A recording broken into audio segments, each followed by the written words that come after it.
Did everybody get a folder of music? Yes? Anybody need one? Okay, great. Good evening, my name is Pat Michaels, and I'm the Minister of Music here at St. James Episcopal Church. And it's my pleasure, on behalf of the choirs and the singers and the whole community of St. James, to be able to welcome you to this space where we gather every week to sing and pray using the very songs that we'll be singing tonight. We welcome those in person and also those who are joining us via the live streaming for this event. We are so glad to have you here with us to celebrate the amazing gifts and ministry of Lisa Montuori and Trimble. Before we get started, you should know that there's a bathroom located between these, past these double doors to the right, and also more restrooms down past the stairs. There will be a reception after this in the parish hall, which you're all invited to and encouraged to come and share food and drink and fellowship and to greet Lisa. I want to say a few words about our song composing project here at St. James, because some of you will not be familiar with that. We began composing songs for Sunday worship around 1985, and we would find the appointed song for the coming season and let people sign up to compose a musical setting for one of the songs that appealed to them. Each weekly choir rehearsal, we anticipated a newly composed song setting, and we would rehearse it for the next Sunday. We had many composers join us in this project, none of whom had ever composed before. Our tradition continues, and we now own a repertoire of well over 100 original psalm settings. I would like to thank some people who made this event possible. First, our rector, the Reverend Matt Stewart, who is not with us tonight because he is out of town. And also the Vestry of St. James for providing such a welcoming space for us to use. Thanks to Steve Clark, who is here somewhere. There he is behind. For recording this event, and to Steve and Alice Killian for posting it on YouTube for later listeners. I think I'm standing in the wrong place for that, by the way.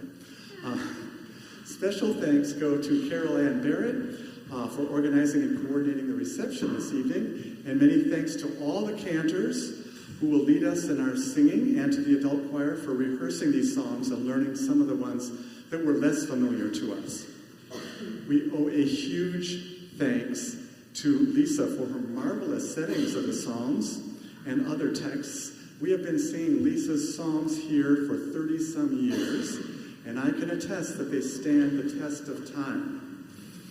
Our spiritual lives are acknowledged and enriched by her sensitivity and skill in creating these pieces. Lisa has a gift for melody. The best composed refrains need to be readily sung by an average congregation after one or two hearings.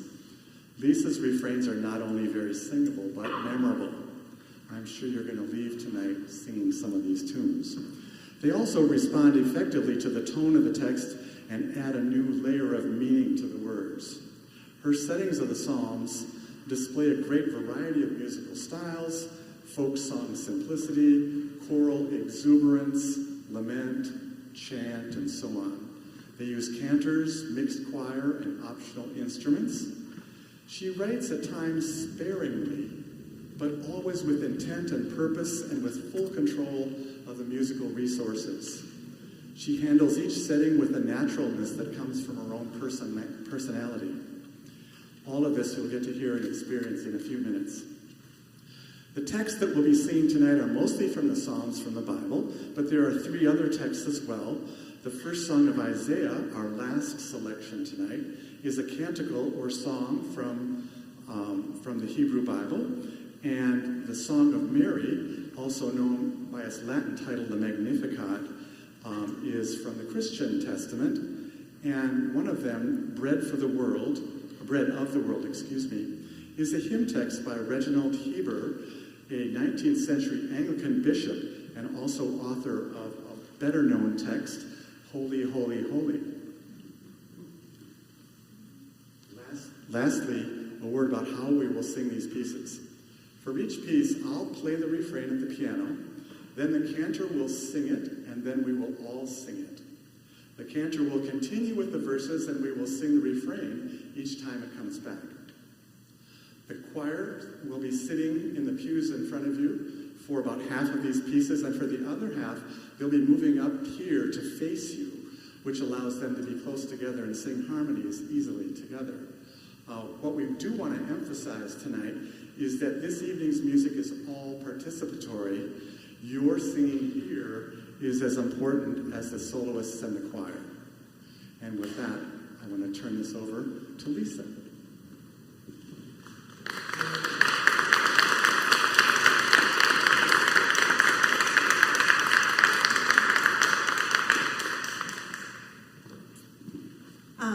Thank you all so much for coming. I just feel my heart is full with gratitude for this night. I was amazed when Pat reached out to me after, I thought it was only 20 years, but I guess it's 30 years, to talk about doing this tonight. And it's been such a journey, a memorable journey to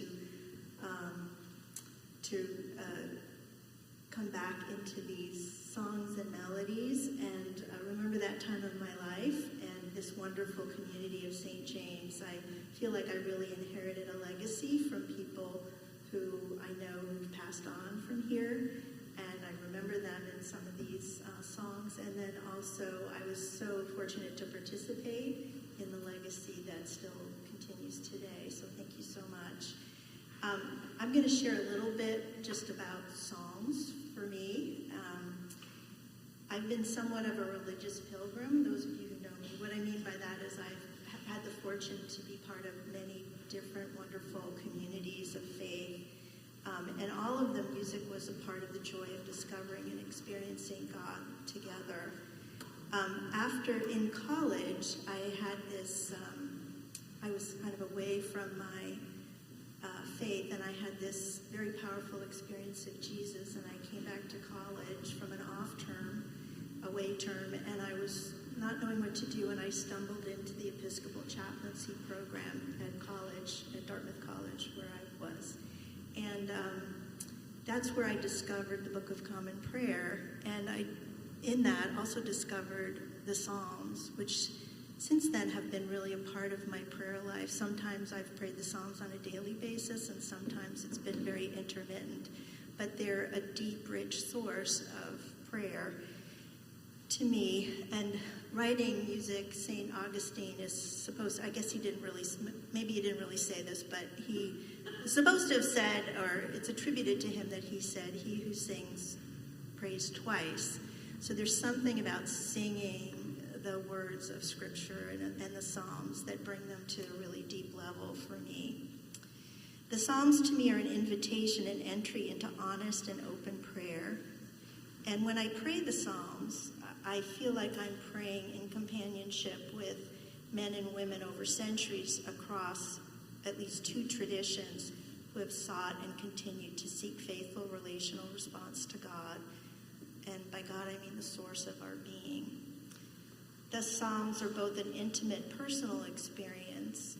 I've had many rich, personal experiences of praying the Psalms, but they're also a deeply communal experience. They move me to find comfort, express tears, consider hope, ask difficult questions. Someone I really appreciate is Eugene Peterson, who's written on the Psalms, and he says, "They get us up praying when we don't feel like it, and they train us in prayers that are honest and right. They are both encouragement to pray and patterns of prayer. They represent the experience of men and women who have prayed in every conceivable circumstance across 30 centuries, which is amazing to think that we're still using these texts today." He quotes Thomas Merton, "The Psalms acquire for those who know how to enter into them a surprising depth, a marvelous and inexhaustible actuality. They are bread, miraculously provided by Christ to feed those who have followed him into the wilderness." And I found, probably more than any other place, praying the Psalms together at St. James was just so rewarding, because the way I'm assuming you still do this, the way you pray the Psalms in communal worship is with a refrain that everyone sings. and then someone sings the verses. And there's something about that really resonates with that very personal experience of the text for me, but also this communal experience. And the fact of writing the Psalms and writing music in community really makes it a very communal experience. So this first one we're going to sing, and I'm going to say a little bit about each tune, but more brief for most of them. So this is Psalm 24, and it's traditionally believed to have been written for a grand procession, likely when the Ark of the Covenant was brought to Mount Zion in Jerusalem. It's a hymn of praise to our Creator. It says, "The earth is the Lord's," and it also is a beckoning to prepare us for worship. I had a lot of fun writing this refrain. It was my experiment with with harmonies, and I also really love a good bass line. You'll see that in a number of my songs, and I really appreciate the basses here. So it's a good song to start with, to move us into invitation to expect and become aware of the presence of God among us.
So, as an introduction to the next hymn, which is next piece, which is Psalm 1, I just want to say a little bit more about the Psalms, which I learned some things as I was preparing for this.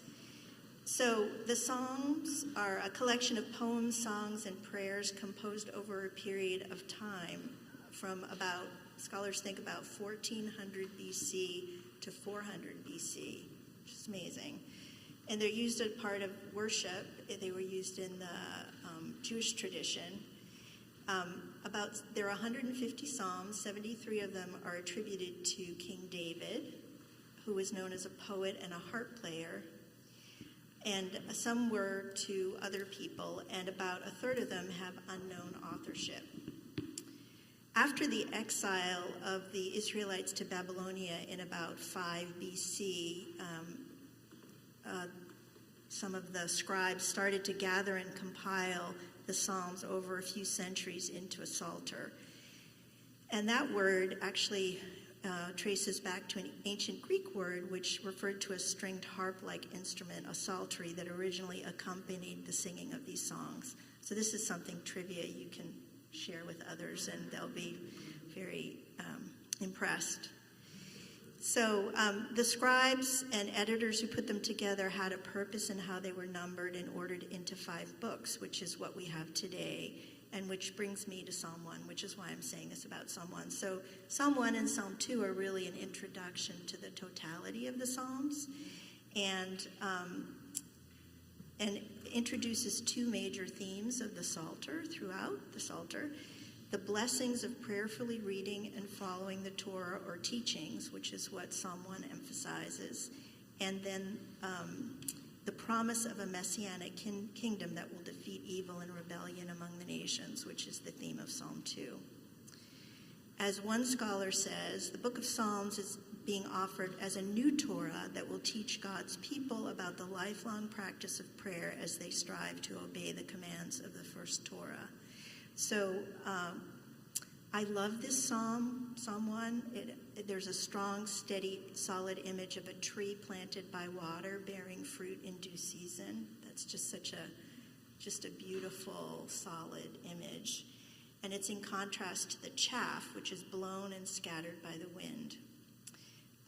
And I wrote this, the refrain, as voiced as a meditation, so the words repeat themselves, just as someone who would be praying this psalm would be repeating the words of it and meditating on the words.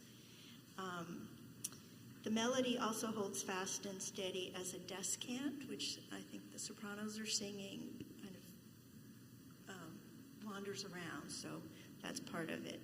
And I have a really wonderful memory, and I didn't have the same visual challenges that I had when I was 20 or 30 years ago, but just some folks in this community gathered here today, Jeannie and Leslie, and I think some others singing this psalm together and blowing chaff. We actually had chaff, which we blew. I don't think we're going to do that tonight, but so Psalm 1 with a wonderful cantor.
This next psalm, Psalm 17, is actually the first song I ever composed, and I composed the music. Oh, what do you have? I have a song of Mary. Oh, that's right. So never mind that. The Magnificat, the Song of Mary, is one of my favorite hymns of praise. And when you think of it, I love the sense of this teenage girl who was poor, part of an oppressed class of her time, about to be even more marginalized and threatened by her unexpected pregnancy. Just proclaims God's goodness and justice and promise of deliverance and restoration. And there's been so many beautiful expressions of this hymn. For me, particularly Bach is one of my favorite. This is not Bach, but it's a simple tune, and for me it has a childlike quality that I think is just this childlike trust in God that I think essentially we're all called to, and I think Mary expresses that. So please join in Song of Mary.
So this is really Psalm 51, the next psalm.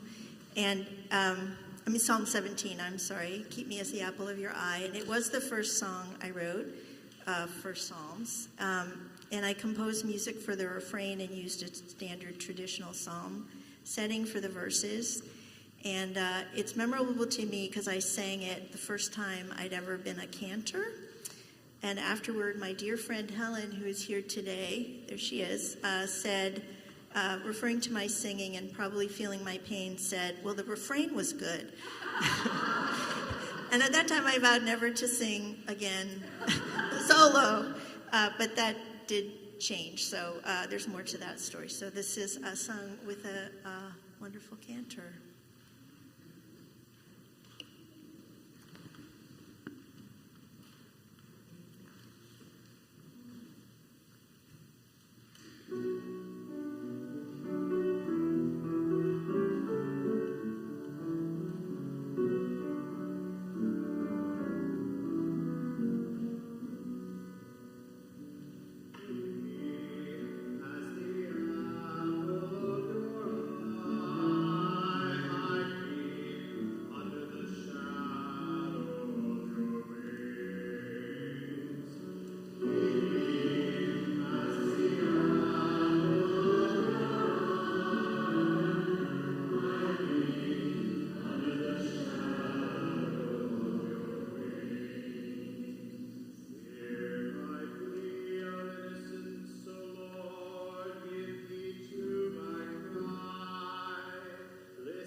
The next three psalms are part of Lent and Holy Week, and two of them are sung annually.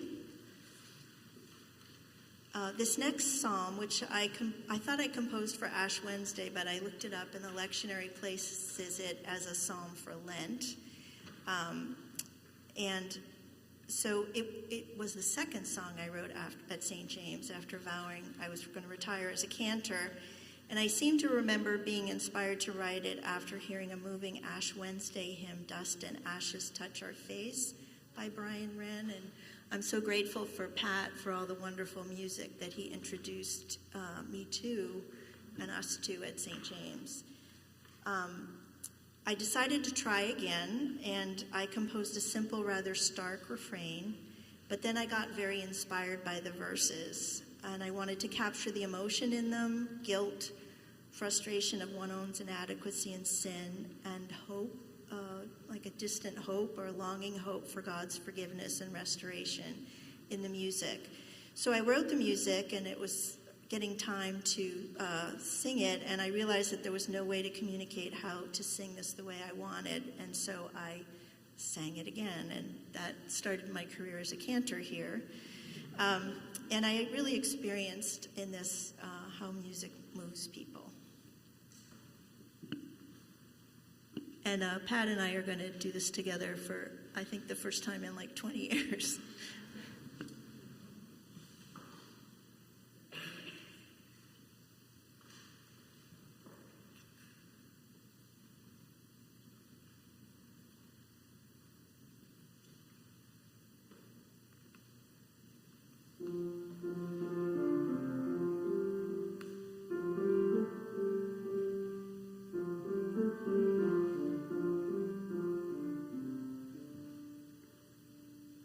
Happy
One of my favorite services at St. James was Maundy Thursday, where there's a gathering for a collective meal with soup, bread, cheese, and wine, and then a moving liturgy with foot washing. I don't know how you all still do Maundy Thursday here, but it's one of my favorite services. And I remember Sati Clark. I don't know if other people remember him, in a moving sermon he gave about foot washing, drawing from his experience being from India, which really opened that ritual up to me. So I wanted to write music to this Psalms, and I tried to capture some of the tonal quality that Jewish music might have of the time.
So when I write music for a song, a psalm, or a liturgical piece, I often experience it as prayer. I meditate on the passage, I say it over and over again, I hear the rhythm and the patterns of the words and get into the emotion of the words. And I believe that's how I composed this psalm setting to one of the more heartbreaking psalms in the Psalter and mentioned by Scripture to be recited by Jesus as he was dying on the cross. In this, there's a bass tenor line with the refrain that's a cry of despair almost beyond words, and it ends with a allusion to a diminished fourth, which at that time when I wrote this I thought was an interval that had been banned by the church as the devil's interval, but that turns out to be somewhat of a myth and has some truth to it, but it was discouraged in music of the Middle Ages and Renaissance because it was very dissonant to sing. But the melody of the verses, there's the refrain, which is a lament, and the melody of the verses alternate between the despair of the very real current reality of terrible suffering while maintaining hope in God's promise of saving help. And as a Jew, Jesus would probably have been reciting the psalm, the whole psalm, or not just one phrase of the psalm maybe. So I think of this as that terrible despair interspersed with this hope of recalling God's promise of restoration and deliverance.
The next piece is actually a hymn, and as Pat mentioned, the words are from Reginald Heber, who was a fairly prolific poet and priest and bishop. And the tune in the hymnal is lovely, but these words moved me in speaking to me of the mercy of God and the intimacy and personal and collective of the Eucharist. And I think that's what moved me to write a tune to this. And this will be the first singing of this piece because I wrote it a long time ago and it just sat in my collection. And so I did some work on it now, and so I'm going to thank you in advance for singing it with me so we can see how it sounds, because that always brings it to another level. And I took a little bit of liberty with the words just to make it both personal and communal. Just one phrase, which is "Our hopes and tears now wed." So the choir will sing it through once, and then please everyone join in.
This next piece was written in memoriam for 3 people who were members of St. James many years ago who passed away all in the same year. Elliot Bushner, Gladys Harnum, and Kim Wilson. And being a part of a faith congregation, it's a real privilege to share in the lives of one another, and some of that is also the end of life. And the refrain of this piece is from Psalm 116. Precious in the sight of the Lord is the death of his servants. I have a mixed relationship to the word precious because it's often used as a diminutive. But the Hebrew word is yakar, which is translated as costly, weighty, grievous, or painful, or valued. And so it represents just the infinite value that we have to God, that God's how God sees us. And also, I think, for each of us, the infinite value that each one of us is to the other. And the Psalm 116 speaks of suffering and trial, experience of God's deliverance in the past, and hope in God's faithfulness for the future. For you, Lord, have delivered me from death, my eyes from tears, my feet from stumbling, that I may walk before the Lord in the land of the living. And the verses in this are from the committal portion of the burial service in the Book of Common Prayer, Rite 2, which itself is taken from some New Testament and Psalm verses. So feel free, please join in the refrain with the choir and also sing the verses. I think you have both of them in your packet. Is that right? Yes, great. Thank you.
Psalm 132 is part of the Song of Ascents. It's the last part of it's Psalms 120 to 134. It was traditionally sung by pilgrims traveling to Jerusalem for festivals to remind them of God's presence and his covenant with Israel. And I remember this psalm as being sung during one of the 12 days of Christmas in the Benedictine monastery near where I grew up. And I think I tried to capture that experience of joy, both simple, the joy of Christmas, a simple joy in the birth of a baby, as well as a profound joy in the long-held promise to a people in the setting of the verses. The joyful refrain gave me an opportunity to work on 4-part harmonization, and feel free to join in a part as you accompany the choir in the refrain.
When I write music for psalm or scripture, the words really live in me. I was a teacher, and I'm also a nurse, but I was a teacher, and there's a principle of teaching is that to really learn something, you teach it. And I think writing music to a psalm is like that. When you write music to a psalm, it really starts to live in you. And this psalm is particularly meaningful to me, not so much when I wrote it, but how it lived out in my life. In my late 30s, after I had left St. James, I was really feeling I was drifting. I felt very moreless in my life. And someone who I knew from St. James actually invited me to an event at the Cambridge Vineyard here in Cambridge. And it was a very different church than I'd ever been a part of before, than I'd ever experienced before. And I wasn't that interested, although I was a bit moved by the pastor. Like his way of being was just very interesting to me. And a little while after, I just woke up on a bright winter morning, and I thought, I could really miss this day. And I love the sun, in a New England winter, the sun is just, when it comes out in winter, it's just very bright. And this thought came to me, and I said, I'll go to the Cambridge Vineyard. I don't know why that happened, but when I got there, the sermon that day was on this psalm, which I knew so very well because it had lived in me through composing and singing it. And the sermon's message really spoke to me and was really transformational to me, and it was that God cares for how our life feels to us. And I had never really thought about God caring for me and about my life in that way, and it really opened up a whole new way of being for me in my prayer life and in my relationship with God. I did wind up being part of that community for quite a while, and I learned a lot about worship and prayer, and I also met my husband there, so that was he was here, Ramsey. So that was very foretelling. It was just what I needed at that time in my life. And it ties us back to where we started. It's Psalm 1. It's the blessing that comes from God's leading to us. The verses speak of the blessing coming from God's leading and the promise of God's goodly heritage in our lives. And this is sung by a cantor.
we're going to end our time together singing with one of my favorite pieces.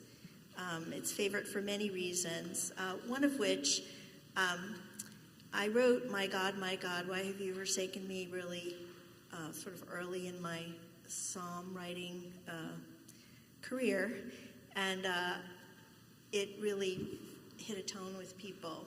And I was well acquainted with sadness and grief at that time in my life, and I felt like I wanted another kind of tune and song to sing. So this is a canticle, and I think it's the first time I wrote something with more than two-part harmony. It's a very joyful piece. We walk into an open expectation of experience of God, and in Psalm 23, and in Canticle 9, we celebrate the words of Isaiah. We leave with the shining presence and promise of God in our midst. So that's how we open tonight, and this is how we'll go forth from tonight. I'd like to give a shout out to the choir and the cantors and to Pat.